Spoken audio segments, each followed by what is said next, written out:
Presse Afrique TV HD ravi de vous retrouver fidèles amis internautes ñu ngi leen di jaajëfal bu baax a baax ci saa su nekk li ngeen di ànd ak ñun ci suñu ay programme tey jii nag ñu fas yéene amal leen ab entretien exclusif ñu fas yéene ci ànd ak ki nga xamante ni nag kenn du ko présenté fii ci Sénégal yàgg nañ ko xam ci mouvement syndical bi waaye itam yàgg nañ ko xam ci ay activités politiques ñu koy wooyee Saourou Sène nekk ki nga xamante ni nag ancien conseiller spécial bu président Macky Sall waaye tamit nekk jamono bi ki ñu naan porte-parole adjoint du moins bu Alliance pour la République moom la ñu fas yéene dalal ngir waxtaanee ak moom ci tolluwaayu réew mi waaye itam waxtaanee li nga xamante ni moom moo nekk Sénégal ak activité politique yi nga xamante ni ñu ngi ko fi nekk di amal dinañ waxtaanee li nga xamante ni moom moo nekk économie dinañ waxtaanee politique waaye tamit dinañ waxtaanee justice ba ci sax diplomatie loolu yëpp fas yéene nañ ko jukki mu nekk ay ponk yoo xamante dinañ ci ànd ak ki nga xamante ni moom nekk sunu gan tey ñu am mbégte kontaan bu baax dalal la Saourou Sène ñu ngi bàyyi la nga nuyoo xanaa ak sunu ay internautes.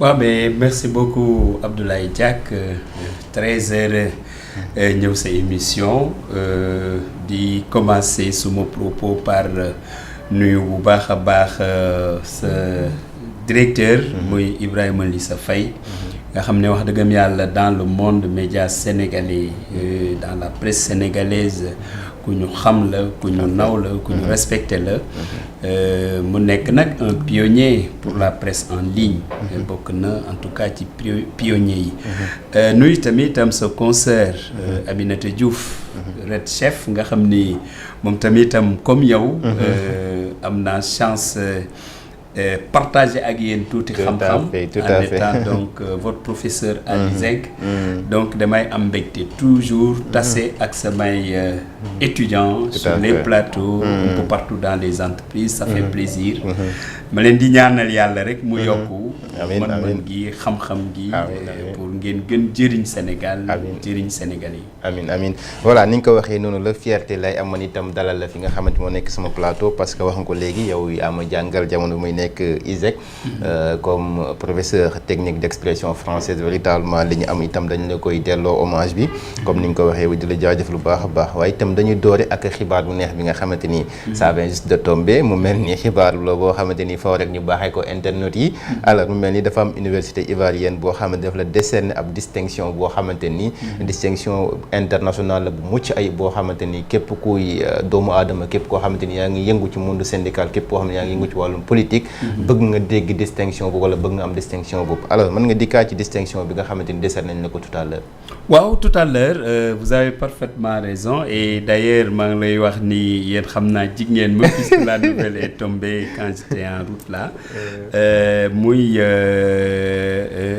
Université internationale Ephrata d'Abidjan en rapport avec Afrique Émergence Com ñoom ñoo ma décerné le titre de docteur honoris causa donc ma ciy sant yàlla bu baax sant suñuy waajur sant aussi le syndicat autonome des enseignants du moyen secondaire du Sénégal muy le SAEMS parce qu'en réalité d'après la correspondance que j'ai reçue si j'ai été élevé à ce niveau-là c'est grâce à nos actions syndicales tout le combat syndical que nous avons porté durant nos responsabilité syndicale et de ce point de vue je remercie tous les enseignants du Sénégal en particulier ceux du syndicat autonome des enseignants du moyen secondaire avec lesquels j'ai travaillé pour améliorer un peu la situation des enseignants et de l'école sénégalaise ma ci kontaan nag bu baax a baax di remercier l'université internationale Ephrata d'Abidjan tout le personnel enseignant tout le monde estudiantin et comment dirais-je Afrique Émergence Com voilà mu nekk lu am solo véritablement ñu ngi la ciy féliciter bu baax a baax di la ñaan yàlla itam yeneen distinction yi gën a kawe daal di ci topp te di xam ne itam ne loo mérité rek lañ la jox parce que ku la xam yaakaar naa ci monde syndical la xam yàgg nga xeex pour cause noble bu jàngalekat yi et je pense que ne loolu véritablement buñ la joxe distinction bi mérité nga ko amplement alors dañuy dugg ci waxtaan bi rek dooree ko ak wàllum économie gis nañ fi bésu tey bii la mat ayu bés sax mu nekk une semaine le Damier où la ñu gis premier ministre ànd ak l'ensemble du gouvernement dem foofu noonu ci Grand Théâtre daal di présenter lu ñu naan plan de redressement économique et social maanaam ab plan la boo xamante ni dañ koy def ngir jubbanti koom-koomu Sénégal bi ñu jàpp que ne dafa am ay rëq-rëq yoo xamante ni ñoom dañ ko hérité naka nga gisee de manière générale la présentation de ce plan de redressement est-ce que c'est un plan de redressement boo xamante ni bu mën a génnee Sénégal ci jafe-jafe yi mu nekk nii. D'emblée, je dis que le plan a plus de notion de fiscalité que de redressement économique où le caractère social n'apparaît pas. Je dois rappeler quelques principes républicains. Pour ce qui concerne le Sénégal, au regard de l'article 42 de la Constitution sénégalaise, le chef de l'État, président de la République, est appelé à définir la politique économique, sociale du pays. Ce n'est pas le Premier ministre. Et le Premier ministre n'est que le chef d'orchestre. Lui, il doit coordonner l'action gouvernementale. Mais ça signifie tout simplement que le porteur de ce plan, institutionnellement parlant, nous le récusons. Parce qu'encore une fois de plus, il appartient au chef de l'État de le faire. Et malheureusement, pour le compte du Sénégal, avec l'inversion des rôles, vous vous rendez compte que non seulement c'est le Premier ministre qui a conçu le plan, d'après déjà les dires du président de la République. Il a dit que ce plan est conçu et présenté par le Premier ministre. Alors que c'est le contraire qui devait se faire. Le président de la République se limite à faire le décryptage, voire le commentaire de la présentation du Premier ministre.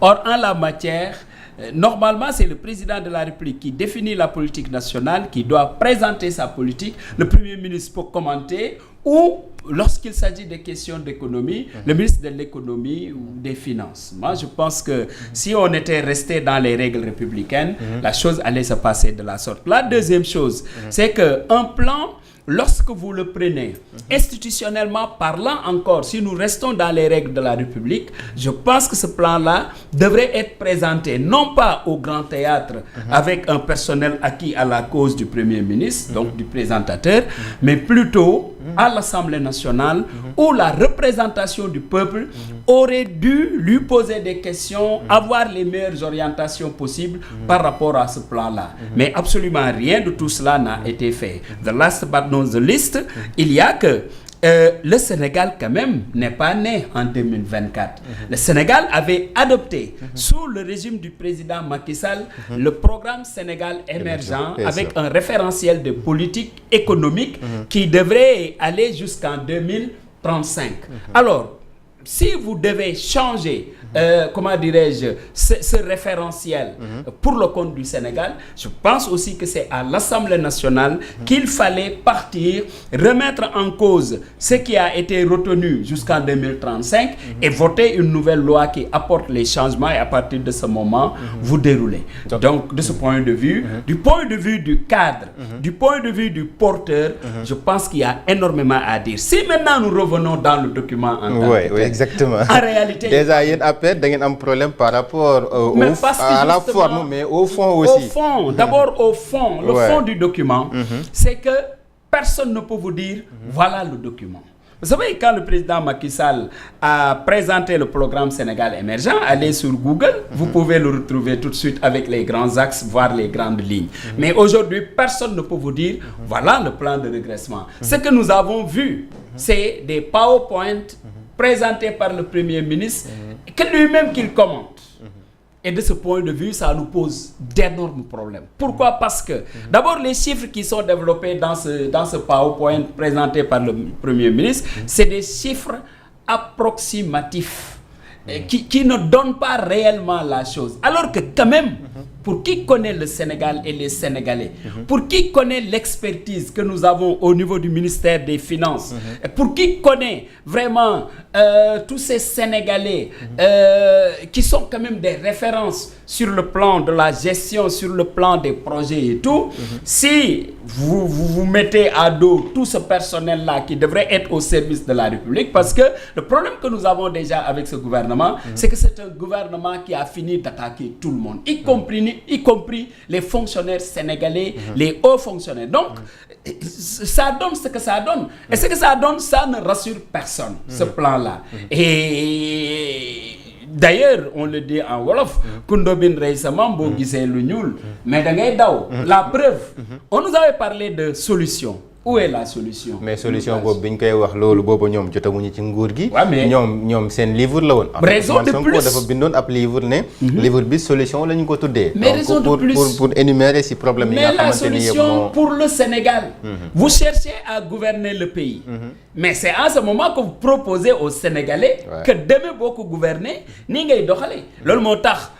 Non seulement l'ouvrage solution ñëw et malheureusement dès leur arrivée au pouvoir ils se sont rendus compte que la solution n'est pas la solution. Mais est-ce que tamit du lu ñu rencontré au pouvoir parce que bu ñu ñëwee au pouvoir ñoom ils se sont confrontés à une situation économique catastrophique ñu wax que ne dañoo trouver une situation boo xam ne le pays était au quatrième sous-sol. mais mon cher Dia est-ce que tey loolu dina tax ba ñu ba livre solution mën a indi solution concrète. xam nga.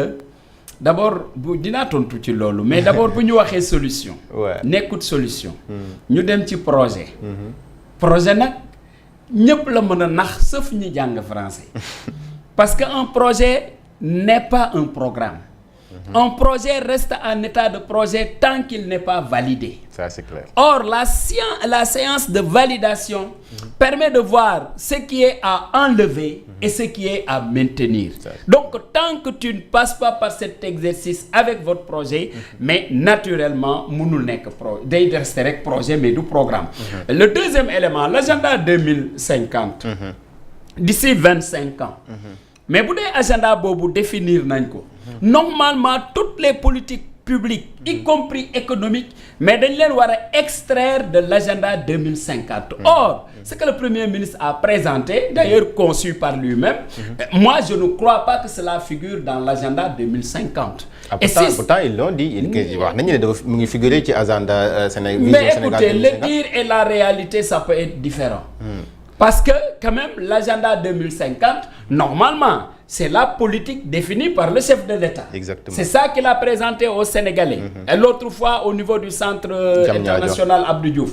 Mais ce qu'on nous a présenté l'autre semaine et qu'on appelle plan de redressement. Mais le président lui-même confirme que c'est conçu par le Premier ministre et présenté par lui. Donc, cela n'est pas tiré quand même de l'agenda 2050. Le dernier élément sur lequel je voudrais revenir, moi que bu ñu waxee ni voilà dañuy yegg si au sous-sol gis nga. Voilà le discours qui a amené le Sénégal là où il est. Parce que nag wolof dafay wax ni borom kër bu nekk mooy xam ni muy toje bopp dina xam. Moi je suis enseignant et j'étais responsable syndical. Moi je sais que on était arrivé à un moment dans une période boo xam ne gouvernement au Sénégal soxla na recruter ay enseignants mais mënu ko. Budget bi du mën loolu. attanu ko. Mais qu'est-ce qu'on a fait? Dañu jël dans le budget matériel recruter ay jàngalekat.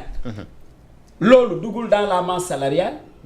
Mais loolu tey mais astuce la bu permettre gouvernement sénégalais mu recruter ay jàngalekat te du laal masse salariale bi nga xam ne nos partenaires financiers dañ koy observer. Alors donc bu ñu amee des mécanismes yuy permettre je donne un autre exemple. war nga def l'autoroute Ila Touba. dafa war a gaaw léegi ñu def ko. mais am nga fonds yoo xam ne dañ ko soxla tout de suite. Et maintenant avec des entreprises yu taxaw. mais bu dee am nga une possibilité que benn banque ne la non léegi comme y a cette urgence. man xaaral ma jël projet boobu def ci sama xaalis. liggéey ko mais fonds yooyu yëpp. c'est pour aller plus vite. c'est pour permettre aux Sénégalais mais de se sentir mieux. gis nga yooyu yëpp nag boo ko tegee sur la table. ne voilà la dette sénégalaise dañ ko gonfler dañ ko ceci ou cela. parce que da nga xamul exactement loolu wolof doon wax borom kër gu nekk moo xam nu muy tojee bopp jën a xam. Ivoirien le gouvernement ivoirien. nu muy def ba mën a am une Côte d'Ivoire en marche noonu le gouvernement au Sénégal di ko defee. noonu la ko mais loolu est-ce que mën na nekk si situation bu ñu tombé ci benn situation boo xamante ni comme ni mu ko expliqué situation bi dafa difficile dafa catastrophique. non alors ñu wax fi ay dettes boo xamante ni ay dettes cachées. wax fi ay chiffres cachés. c'est archi faux. je vais vous dire une chose. gis nga malheureusement c'est l'histoire de cette dette cachée moom moo tax ñu ñàkk tous nos partenaires ñàkk suñu notation les bailleurs ce qu'ils ont dit c'est très simple notamment le Fonds monétaire international toutes les institutions de Bretton Woods d'ailleurs qu'est-ce qu'ils disent comme yéen a ñëw ni lii c'est des chiffres cachés le rapport là mais donnez-nous le bon rapport le vrai rapport génne leen ko avec des justificatifs depuis lors ils peinent à sortir un rapport qui est contraire ou qui confirme ce qu'ils disent loolu aussi c'est un problème réel et d'ailleurs pour la petite histoire damay fàttali lorsque le président Ablaye Wade est arrivé au pouvoir gérer pouvoir bi ba fin bi président Macky Sall remplacé ko mais buñ ko laajee mais moom dafa taxaw wax sénégalais yëpp fin du mois prochain Macky Sall du fay salaire. c'est ce qu'il avait dit oui. Abdoulaye Wade c'est ce qu'il avait dit. ñu dem ba plus tard mu gis ni non seulement Macky Sall fay na salaire mais mu ngi dérouler te waxul dara moom Macky Sall. ñu laajaat ko de ko yow yaa waxoon non attends damay clarifier non lii nii c'est important mon cher. allez-y faut que les Sénégalais comprennent. allez-y buñ ko laajee.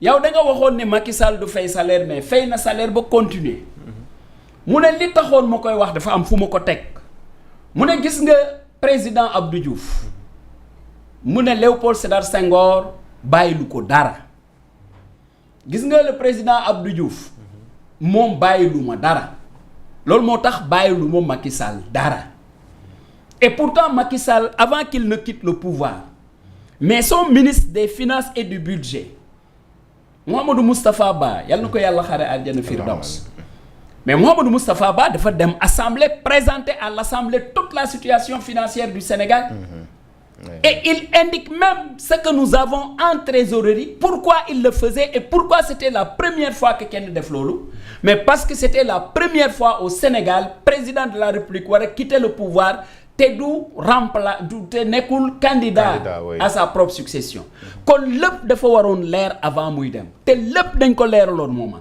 sauf que maintenant quand tu arrives tu hérites d'un régime mais tu hérites aussi bien de son passif que de son actif ouais. Mais ce que les Sénégalais attendent de ce régime-là qui est nouveau te ànd ak xadar trop nag ce régime-là mais li ñuy xaar ci moom pas que muy yendu di jooy di pleurnicher par-ci par-là oui Sénégal ñu ngi au sous-sol non moi je l'ai dit ce matin c'est leur esprit qui est au sous-sol. Ah bon, ce n'est pas l'économie qui est au sous-sol. Non, c'est pas l'économie parce que tout simplement je sais très bien s'ils avaient un minimum de notion républicaine xam état mooy lan xam naka la ñuy doxale état gis nga un homme d'état ne bavarde pas un homme d'état ne revient pas sur les détails parce que d'aucuns disent que le détail est dans le diable ou le diable est dans le détail mais boo ñëwee nag comme ni ko président parce que je me rappelle 2012 c'est pas tellement loin est-ce que Macky Sall bu mu ñëwee dafa commencer di pleurnicher sur le régime de Wade sur Wade a fait ceci ou cela non dafa xool li xew xam ni sa responsabilité est engagée moom moo promettre au Sénégal une autre façon de gouverner comme ñii bi ñu yegsee dañu war a dem liggéey wàññi bavardage bi te trouver les solutions par rapport à des situations qu'ils ont trouvées. Léegi revenons un peu sur le plan de redressement. Oui sànq wax nga ne. décelé ngeen ay manquements yoo xamante ne gis nañ ko ci fond bi ak forme bi yëpp. parce que jàpp ngeen ne. fi ñu ko présenté di Grand Théâtre du loon foofu lañ ko. c'est pas le lieu mais plutôt à l'Assemblée nationale. Maintenant yéen au niveau de votre parti gis nañ ne démb def nañ conférence de presse. oui bi ñu defee conférence de presse dégg nañ ci ñenn si ñoom ñu ne dañuy attaquer décision bi au niveau de la Cour suprême. alors fan ngeen toll si maanaam loolu ndax da ngeen ko fas yéene def wala da ngeen ko def ba pare. bien sûr xam nga annoncé nañ ko démb. mais même l'attaque bi ñu war a def au niveau de la Cour suprême c'est pour les ramener à la conformité républicaine. Le Sénégal n'est pas né en 2024. Le Sénégal a des textes législatifs.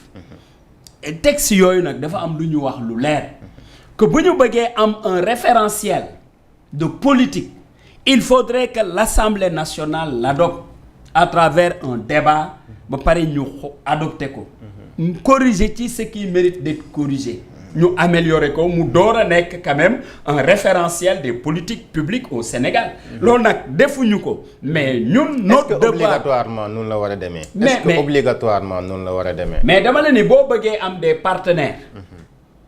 nga xam ni da ngay inscrire dans le long terme.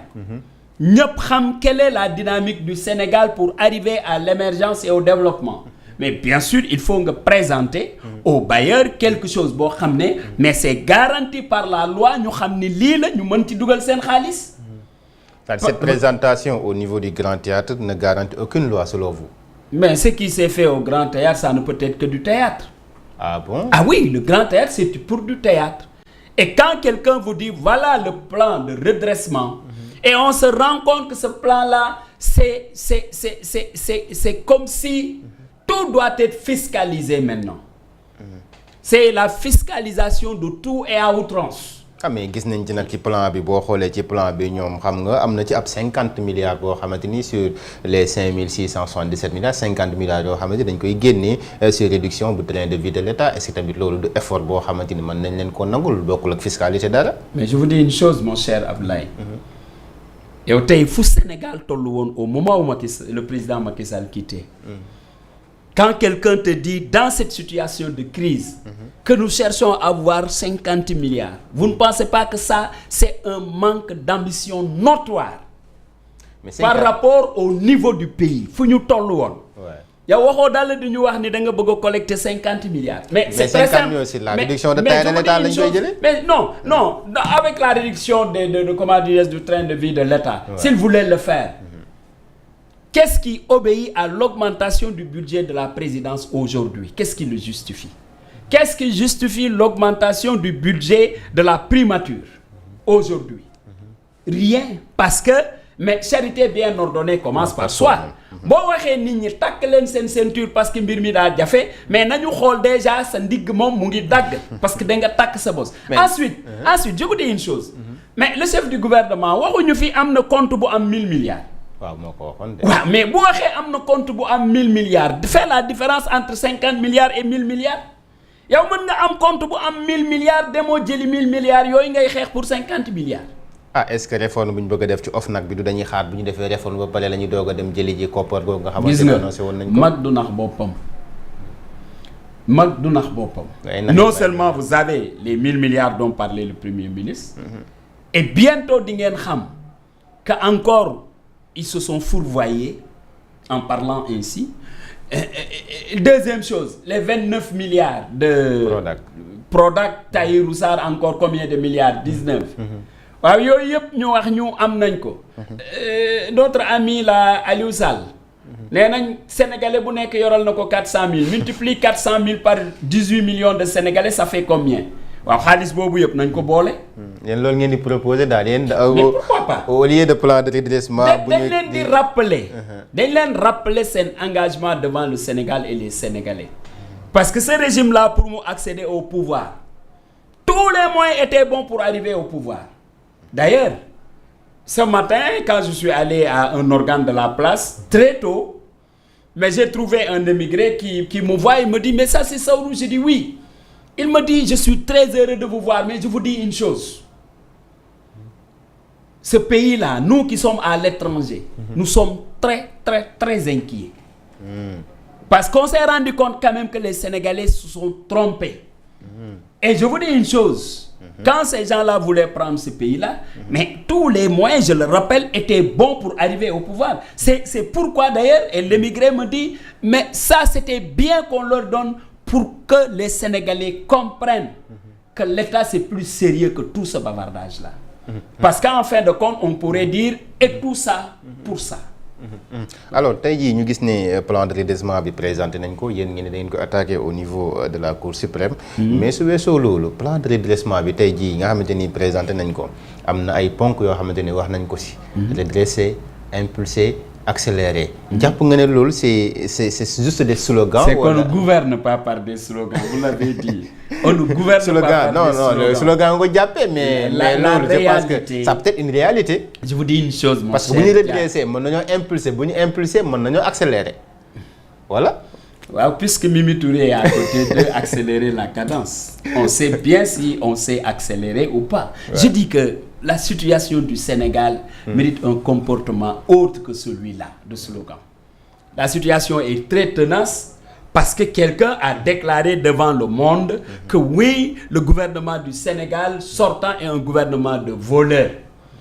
Et toutes les institutions qui ont travaillé avec le Sénégal depuis les indépendances, la Banque mondiale, le Fonds monétaire international et d'autres, qui connaissent l'expertise sénégalaise, qui ont accompagné le président Macky Sall dans ce programme Sénégal émergent, avec toutes les rubriques, qui ont participé à financer beaucoup de projets. Venez, vous leur dites que non, nos chiffres sont mauvais. Alors que eux, ils étaient là. Ils ont validé ensemble des politiques publiques. Vous dites que non, tout ça c'est du vol.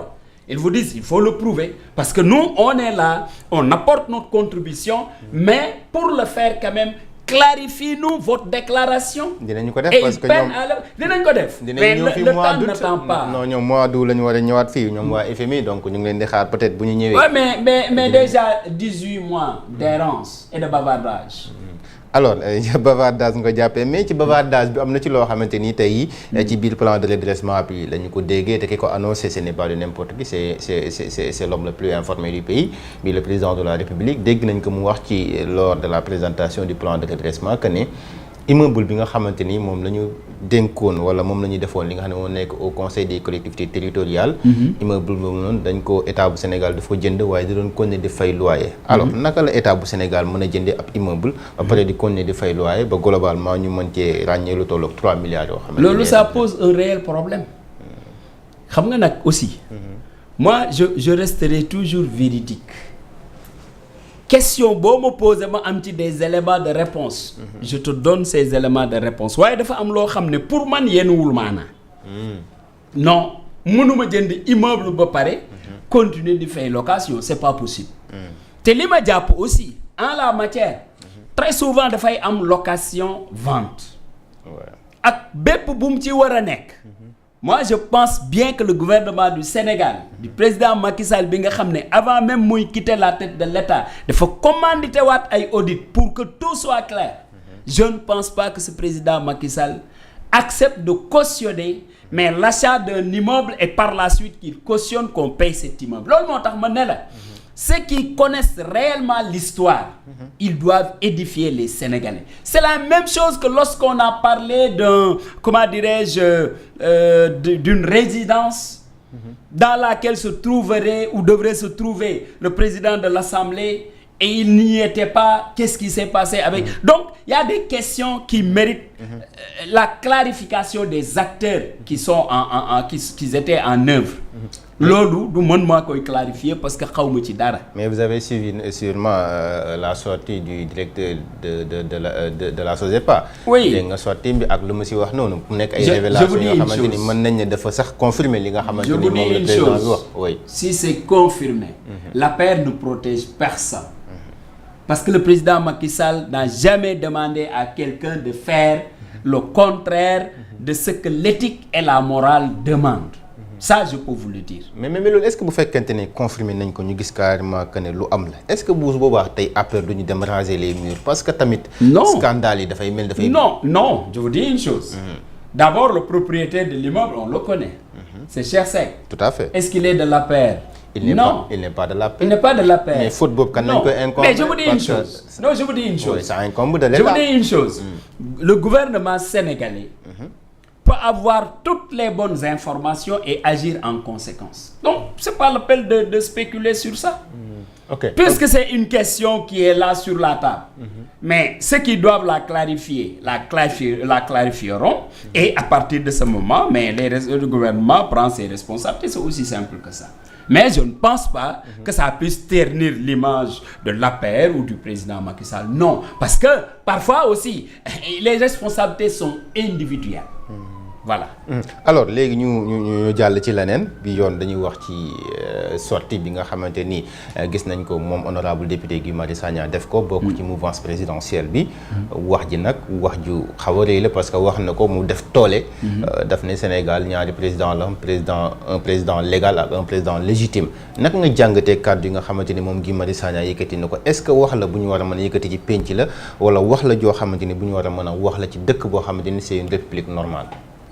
wax dëggam yàlla c'est triste que d'entendre ça mais c'est pas surprenant venant de la bouche de quelqu'un qui appartient à PASTEF parce qu'avec le PASTEF on va tout entendre d'abord quand ils voulaient prendre le pouvoir les VAR sont là ils sont en train de faire tout le contraire de ce qu'ils disaient les libertés sont aujourd'hui menacées mais rassurez-vous personne ne se laissera faire. dinañu ñëw ci question de liberté yi dinañu ci ñëw. Oui, par rapport mais pour revenir à Guy Marius, ça veut dire que ces gens-là, ils n'ont pas la culture politique. Parce que moi, je rappelle que lorsque le PASTEF décide de prendre Diomaye comme candidat à la présidentielle et que Diomaye passe, moi, je pense qu'ils devraient être les premiers à assumer cette responsabilité-là. Et assumer la responsabilité, c'est reconnaître quand même l'autorité de Diomaye. C'est lui le président de la République. Moi, je le disais que oui, on nous dit que oui, Sonko c'est Diomaye, Diomaye c'est Sonko. Moi, je dis attention. En tout cas, Diomaye c'est mon président de la République. Mais Sonko n'est pas mon président de la République. Votre premier ministre. Il n'est pas mon président, c'est le premier ministre. Voilà. Et ce que Guy Marius Sagna a dit, s'il a osé le dire, mais parce qu'il a entendu son mentor, le premier ministre, qui a bénéficié du décret présidentiel pour être Premier ministre, mais Guy Marius a entendu les propos du Premier ministre quand il disait qu'il y a un problème d'autorité au Sénégal, quand il disait il faut me laisser gouverner, alors que le président de la République est là avec toute son autorité, alors que le président de la République est là, il l'a désigné comme chef d'orchestre pour le gouvernement. Si le Premier ministre dit de tels propos devant tous les Sénégalais, mais a fortiori ceux qui sont sous sa bâche, si je peux dire ainsi. Mais est-ce que tam wax Guy Marius Sagna duñ ko mën a nangul dans la mesure où dégg nañ ko ci wax bi bu mu koy terminer mu ne li tax mu wax loolu mooy que ne régime Macky Sall illégalement ñoom ñoo interdire la candidature de Ousmane Sonko ba Ousmane Sonko désigné keneen et mu jàpp que ne légitimement Ousmane Sonko moom mooy ki populaire moom mooy ku joxoñ président Bassirou Diomaye Faye na fal leen ko ñu fal ko est-ce que duñ ko mën a nangul ci contexte boobu. mënuñu ko nangu xam nga lu tax. xeex bu ñu waroon xeex yépp à l'époque xeex nañ ko. ñoom. Aussi bien sur le terrain que sur le terrain physique comme ça, que sur celui juridique ou autre. Sonko ne pouvait pas être candidat, il n'était pas retenu. Il n'était pas candidat, il le savait. Celui qui pouvait être candidat, ils l'ont présenté et il est élu président de la République. Moi, je pense que ça fait partie ci jël suñu responsabilité, parce que c'est ça aussi l'élégance républicaine. ñu xam ni kii de wax dëgg la ñu fal. Compétition mun na am mun na rude mais bu ñu paree ki ñu fal président de la République kooku mooy président de la République et aujourd'hui jusqu'à la fin de son mandat le président de la République du Sénégal s'appelle Bassirou Diomaye Diakhar Faye. C'est ça la vérité. Maintenant, que quelqu'un soit insatisfait, qu'il crie de gauche à droite que oui, j'aurais souhaité que tel soit président. Et d'ailleurs, dans mon rêve, le plus fou, c'est lui-même que je considère comme président. Loolu taxul kooku doon président. Ki nekk président. Yàlla def na ko c'est le président Bassirou Diomaye. mais après est-ce que amul ci part de responsabilité dans la mesure où ñu bëri dañoo jàpp que ne moom président Macky Sall dafa ragaloon adversité. moom bi mu fi ñëwee dafa éliminer Karim Wade éliminer Khalifa Sall. éliminer Ousmane Sonko. est-ce que tey jii tamit Macky Sall a bon dos. Il a bon dos et c'est normal parce que c'était lui le chef de l'exécutif. te man Sawru de bokk naa ci ñi jàpp ni. Macky Sall bu baalewul ñu bëri dina leen yóbbu safara. Ah bon? Oui, c'est ma conviction. lu tax nga wax loolu. parce que tooñ dafa baaxul. dañ koo tooñ wala moom moo tooñ. non wax lu dul dëgg aussi baaxul. xam nga fi ñu commencé tooñ Macky Sall. Depuis qu'on a agité l'affaire Adji Sarr, il n'en est pour rien du tout. Macky n'a demandé à personne d'aller nuitamment dans des trucs de Sweet Beauté. Jamais il ne l'a recommandé à quelqu'un. Macky n'a jamais demandé à une jeune fille bu jàpp ni dañ ko tooñ mu porter plainte parce que la jeune fille est suffisamment responsable pour xam li mu bëgg a def ak lu mu bëggul def. Kon tout est parti de là bi jeune fille bi porté plainte ki war a wuy ji ne non sénégalais yi génn leen parce qu'on veut me sacrifier encore. mais loolu est-ce que tam amutoon loxo politique. non en tout cas pas celle de Macky Sall. parce que au début gisoon nañ ne waa APR dañ cee xawoon a mandu. mais finalement mais xam nga lu tax ñu mandu ñoom ñoo ci dugg saf si sàpp dem ba sax. ñi ñu bëri jàpp ne que ne sax ñoom ñooy dem. ba jël Ablaye Diack appartement di ko jox fin de mois ay xaalis ak yi demee noonu. gis nga Ablaye. waaw. en toute chose. nañu fexee xool l'origine. les développements les ramifications tout ça vient après. mais le vrai problème c'est l'origine kan moo jël almet bi taal kan moo ko taal ak lu tax mu jël almet bëgg a taal ba taal c'est ça le problème. tout est parti de cette histoire qui en principe pour moi jusqu'à preuve du contraire c'était une histoire privée. kan moo ko rendre public kan moo ko politiser à outrance c'est celui qui sait que loolu rek moo mën a tax mu rëcc. voilà loolu mooy seen gis-gis alors ñu gis tout récemment le président bu APR daal di def une réorganisation de son parti APR. ñu gis que ne bi mu defee réorganisation bi dafa promouvoir ñi nga xamante ni mën nañu leen di tuddee les jeunes. parce que tey jii gis nañ ku mel ni Pape Malick Ndour mu daal di ko tabb mu nekk coordonnateur national de la convergence des cadres républicains keneen ku mel ni itam Aminata Gueye ñu gis que ne moom itam nekk na coordonnatrice de la chambre des élus républicains. Amidou Anne nekk itam ci bopp cellule d'analyse et perspective mu mel ni tey jii dafa am ay ndaw yoo xamante moom dafa leen a bëgg a jël place leen ku ci mel ni yow itam ñu gis que ne mu yóbbu la ci li nga xamante moo nekk adjoint au porte-parole voilà yéen keneen ku mel ni Mariam Thiam Babou ak tamit Pape Mao Diouf mu mel ni tey Macky dafa bëgg a miser wu ci ñi nga xam ne ñoom ñoo ndaw ñi pour jàkkaarloo ak régime bi parce que est-ce que dafa jàpp que ne régime bi ñii ay xale lañ donc lu ma war a def mooy jël ñi nga xam ne ñoom ñoo nekk ay ndaw yi ma am daal di leen di teg ci bopp bi ngir ñu mën a jàmmaarloo ak ndaw ñi est-ce que stratégie boobu la Macky Sall di def. en tout cas Macky Sall c'est très bien un grand homme politique. qui doit réorganiser son parti. pour reconquérir le pouvoir le parti doit reconquérir le pouvoir. et ça fait partie aussi des principes d'un parti politique. la conquête. l'exercice et la conservation du pouvoir. À partir de ce moment, boo koy def bien sûr tu réorganises ta direction et c'est normal et naturel que dans cette direction qu'il y ait plus de jeunes et de femmes. Et loolu la def. Ces jeunes-là naturellement ils ont normalement la disponibilité mais l'efficacité d'agir et en temps réel. yow en tant que Saourou Sène bi nga déggee ñu ne la def nañ la porte-parole adjoint bu APR nan nga ko dundee. oui mais avec beaucoup de satisfaction xam nga lu tax. parce que quand même j'ai eu la chance de travailler aux côtés du président Macky Sall même si je l'ai fait en un laps de temps. J'ai découvert en lui un grand homme. Quelqu'un que beaucoup de Sénégalais ne connaissent pas. Le président Macky Sall est profondément humain. Non seulement il est humain. Mais le président Macky Sall, même ses adversaires les plus irréductibles, président Macky Sall jàmm rek la leen yéene. C'est extraordinaire. Non, allez-y, dama lay wax. C'est pourquoi quand j'ai vu cet homme-là, je dis et je le dis sur votre plateau. Peut-être que si j'avais découvert Macky Sall au moment où il formait son parti, je ne serais pas syndicaliste. Je serais très tôt politicien à l'époque parce que j'allais l'accompagner. Est-ce que le syndicalisme bi moo la may tey dayoo bi nga am ba mën a nekk ab politicien bu ñu mën a ràññee? Non, parce que aussi ça je vous le dis. J'ai été le responsable national des étudiants du Parti socialiste. PS waay man foofu laa la xamee woon moo tax ma la gisee APR mu xaw ma non, je l'ai été, mais j'avais démissionné. Quand j'ai engagé le militantisme syndical, je suis venu à la maison du parti, je leur ai dit que non, écoutez, maintenant je fais plus de la politique, je suis dans le syndicalisme maintenant. Alors, parce que je sais que je ne voulais pas mêler les deux. ok léegi dama bëgg ñu ñëw ci la question des libertés. Oui. Parce que gis nañ ni régime bi mu fi ñëwee toog ak léegi am na si ñu bari comme ni ngeen koy waxee yéen waa APR wala opposition bi. que dañ leen a téye pour délit d'opinion. ñu si bëri tey jii nekk ci kaso gi ñu si bëri dugg nañu ba génn. naka nga gisee justice bi ci doxalinu justice bi ñii bi ñu toogee ak léegi depuis l'arrivée des nouvelles autorités. C'est une grosse déception. Oui, pourquoi? Parce que il y avait même espoir, hein, c'est pourquoi la déception est grosse. Espoir parce que ñii bu ñu ñëwee ñu bëri dañ doon ŋàññ la justice waaye nag xam nañ le PASTEF dans son opposition ni mu doon ŋaññee justice parce qu'il considérait que la justice est aux ordres du président Macky Sall alors que c'était archi faux. Macky Sall n'a jamais cherché à se mêler des questions de justice.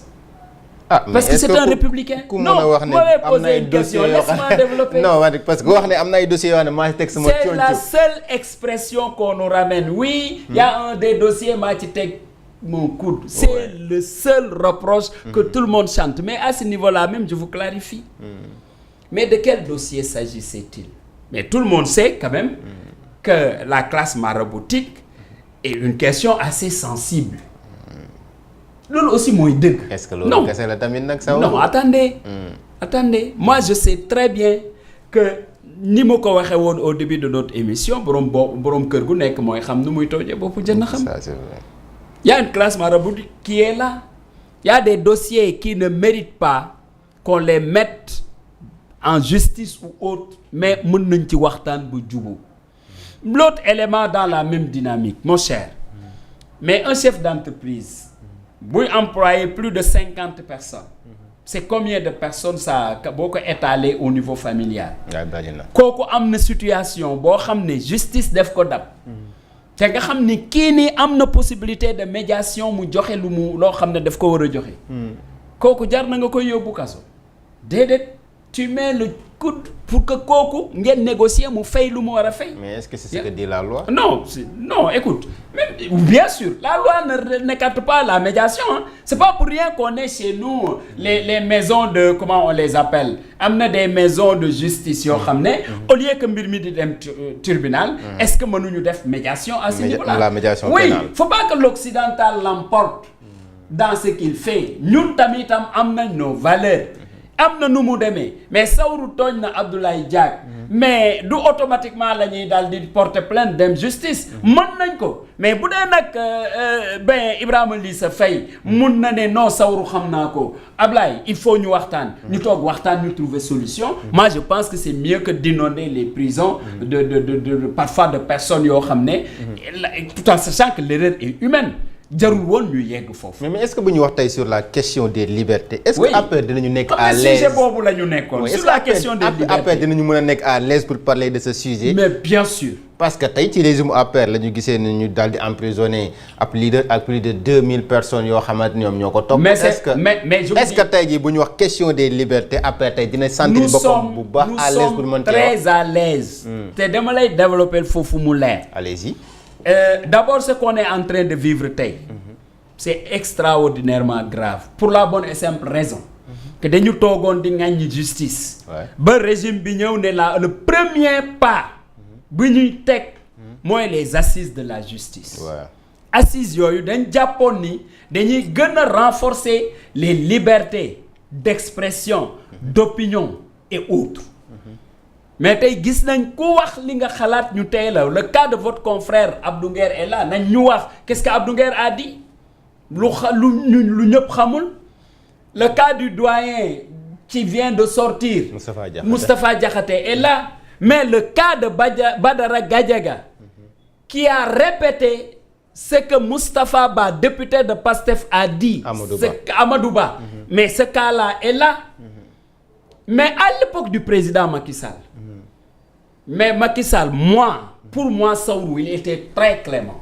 pour une raison toute simple kenn mënul jóg ngeen dégg déclaration mu ne vous les jeunes vous êtes entraînés ngeen ba liñ leen soxla mën ngeen ci jóg on va le sortir du palais on va le faire comme Samuel Doe te li ñu def Samuel Doe mais xam nañ ko génne ko rey ko daggati ko un président de la République élu par les Sénégalais un opposant mën a am le kilo def de telles déclarations ba pare woo la jeunesse ne leen gis nga ñii nekk APR le régime boo leen demee seeni kër boo leen dajee fekk fa ay milliards mais quel est ce discours-là qui est empreint de violence partout de la violence xam nga discours boobu kenn mënu ko rafetlu mais ba tey dama la mais discours boobu nag moo tax ñu yóbbu ko kaso non déglul non seulement moom muy ñu yóbbu ko kaso mais discours boobu aussi tous les jeunes qui ont fait du vandalisme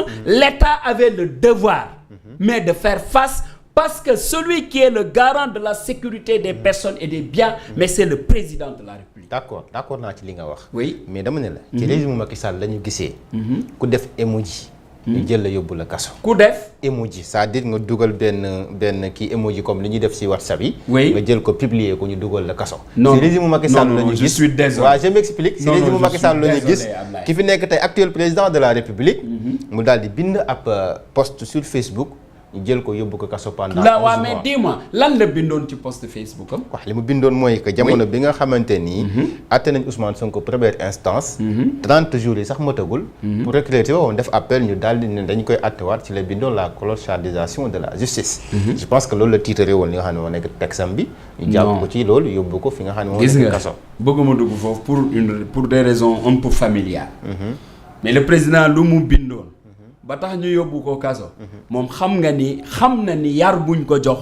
waru ko woon may mu wax de tels propos à l'endroit de l'autorité. loolu xam naa ko je veux pas y commenter. des magistrats mais non écoute. les magistrats aujourd'hui s'il y a quelqu'un qui les a malmenés. du point de vue communication. bien sûr que c'est le premier ministre. ok léegi maintenant ba tey dama bëgg ci question de liberté yi parce que c'est une question souvent buy ñëwaat di ñëwaat.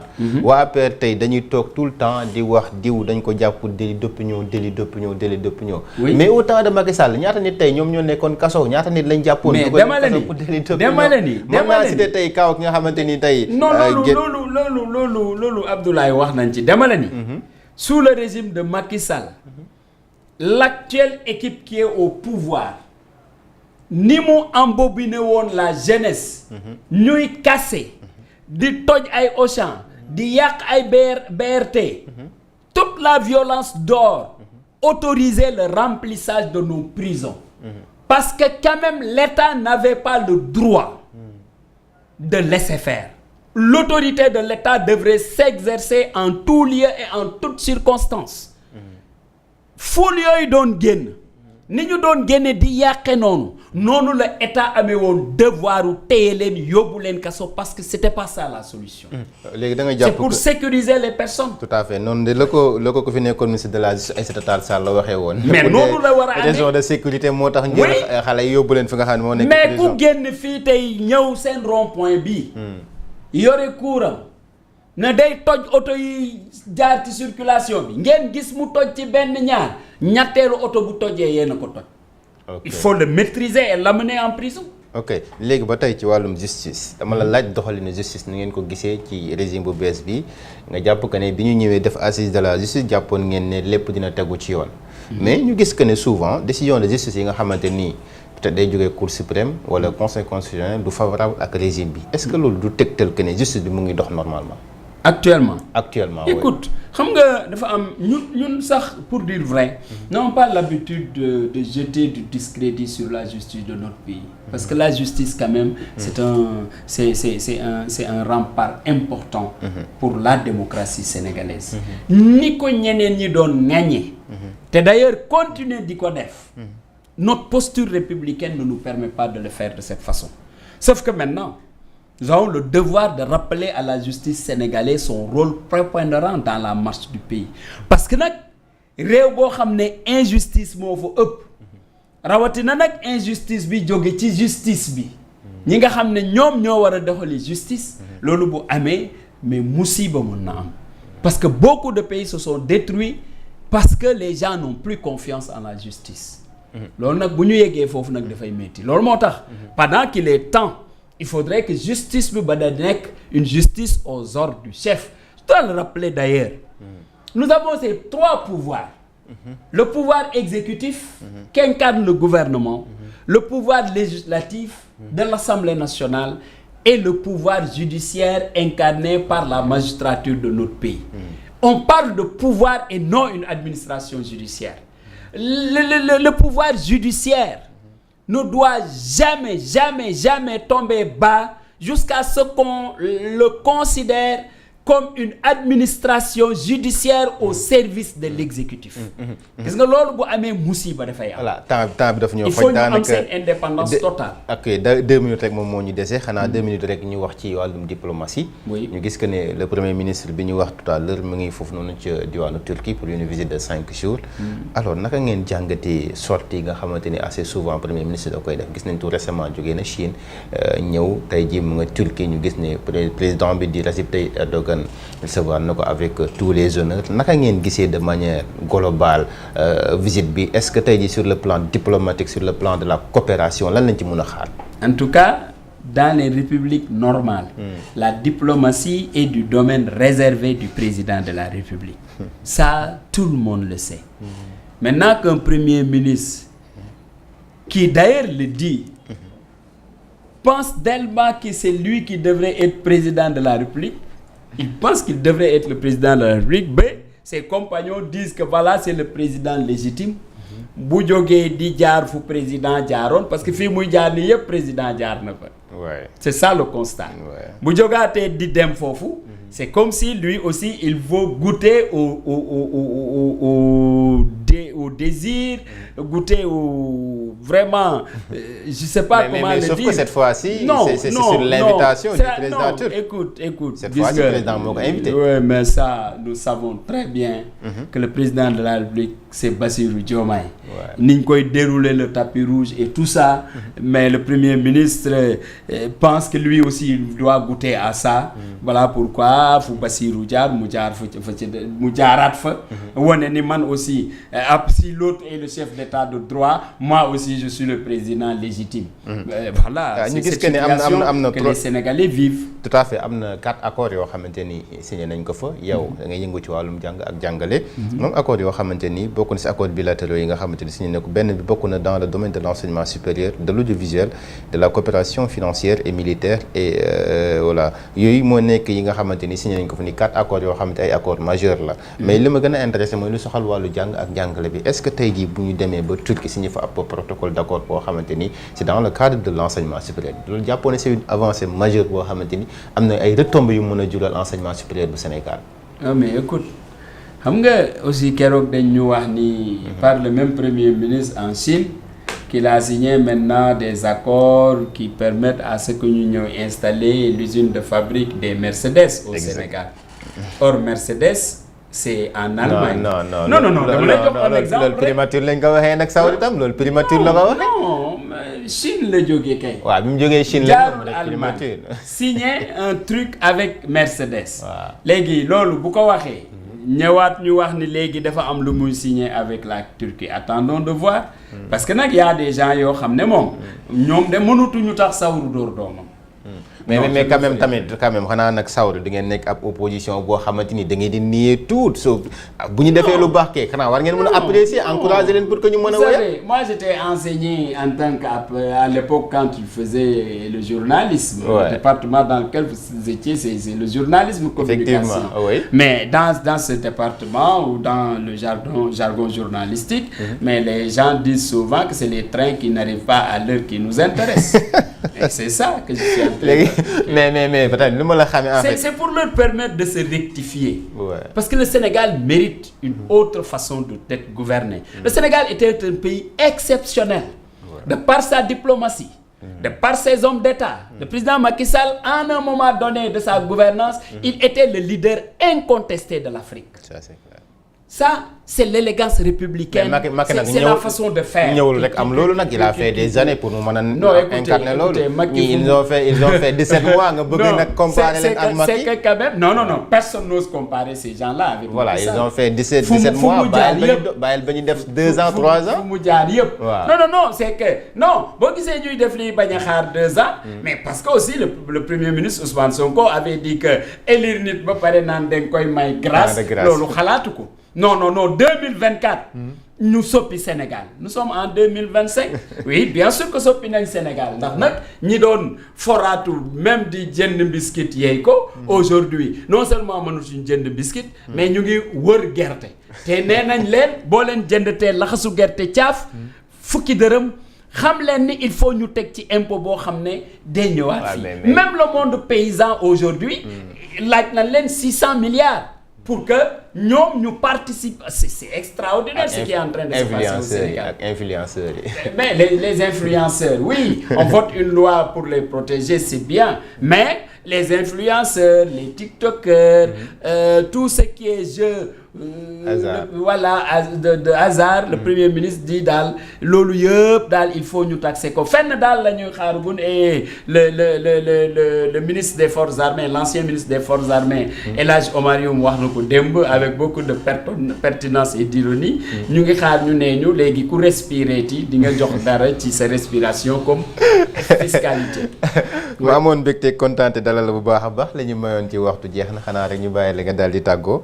waaw wax ni je suis très heureux vraiment ñëw ci seen plateau fekk leen fekk aussi un grand que je respecte beaucoup même si on se connaît pas très bien mooy Ibrahima Lissa Faye les étudiants que vous étiez avec moi au niveau de l'ISEC di leen remercier di leen encourager di leen exprimer toute ma disponibilité à chaque fois que de besoin dinaa ñëw inchallah partager avec les Sénégalais quelques-unes de nos idées gën a remercier le président Macky Sall pour la confiance renouvelée à mon endroit, à tous les militants de l'Alliance pour la République, parce que moi je dis toujours que je suis parmi les derniers à venir, mais wax dëggam yàlla l'accueil est chaleureux et nous travaillons ensemble avec des gens très compétents au niveau de l'APR et ku seetaan conférence de presse démb nga xam ni quand même Sénégal dafa juum.